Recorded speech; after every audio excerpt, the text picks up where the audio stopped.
One of the biggest challenges that we face is lack of access to healthcare for school-age children. The cost is huge. Everything from a common cold to malaria to more severe illnesses. We know this can have a devastating impact on their learning. It can impact them psychologically, physically, and all of this happens during the one time in their life when they can receive an education. The Ministry of Health has units for under 5, and they have a unit for adults. But the children between age of 5 and 13, they do not have anywhere to go.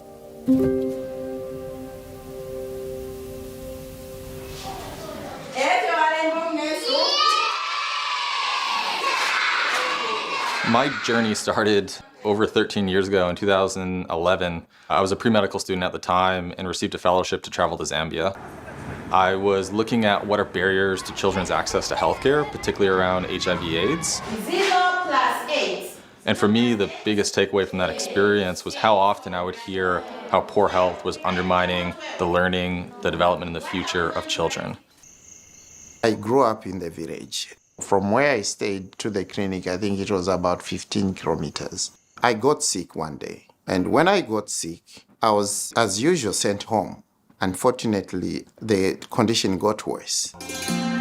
I was taken to the hospital where I was admitted for 2 weeks. I was almost like dropping out of school because 2 weeks for me to recover was too much.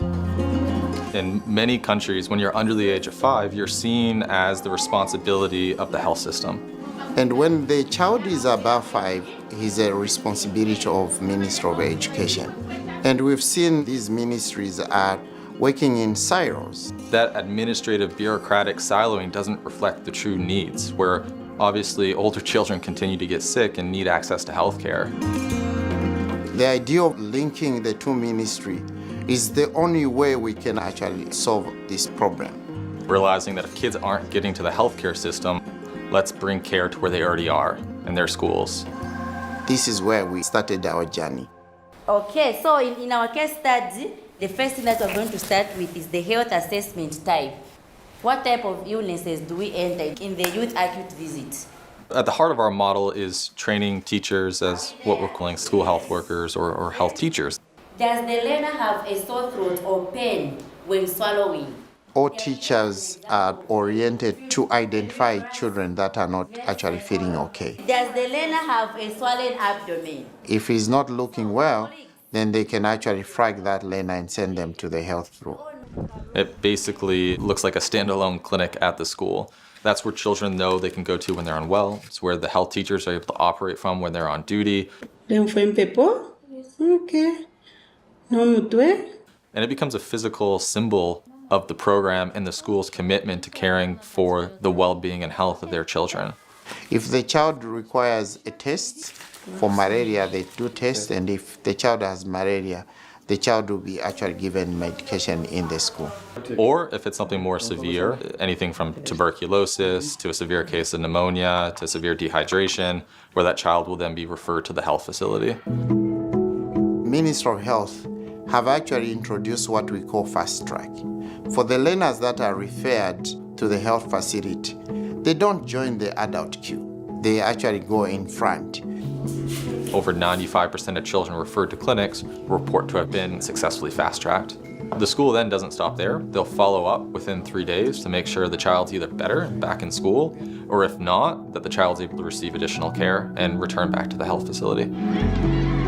The school becomes now a center for linking health facility and the community. And we've since seen, as we've scaled, the program isn't just impacting the children at those schools, but it's generating enormous amounts of data. Every single child that goes to the health room, all of that syndromic data is captured digitally. And we're able to support national health surveillance systems, so that way communities are better prepared to be able to quickly identify changes in disease trends, potential pandemics, to flag what may be early warnings of an outbreak. 8 + 4, 12. We ensure that from the inception, the government take ownership of the program. So we engage the Ministry of Health and Education in ensuring that we build capacity for them to be the one driving the program. But then if there are 2 lines there, the results are positive. The impact of health services in the school. 1, you create the assurance that the school is a safe space. 2, that the children don't be afraid to talk about their health status. 3, when you have children who are healthy, they'll stay more in school. This is a big game changer in education. We've also seen just a change in mindset, where teachers and schools, this entire community, are now caring for the whole child. That they know that their teachers aren't just there to make sure they learn and pass their exams, but really care about them as individuals. At first we were even doubting, am I going to know how to treat children? Whenever a child used to fall sick back then, I would struggle. Efe chale bani fingana on fokulwala. Nijina kusukruta waise wala ikalafe amabo bangana bampanga kama babwele so kutude ku clinic. Epo kapole lamba ko opo keshira kusukuru. The training was so amazing, and now when they are not well, they will find some help from the school. Epo chaishire ekintu kyaitwafuirisha ko abana balireko okulofa ku school.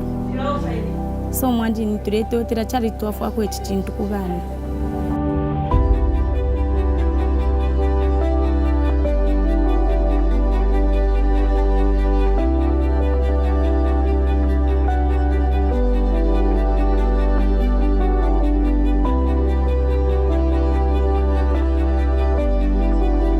The model is simple.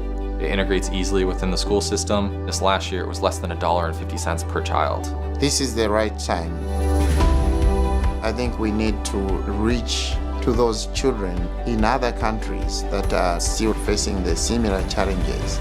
We constantly push ourselves of, are we a little bit scared? And if the answer is no, then we try to be more audacious. And if they do, then we know we're probably in the right spot.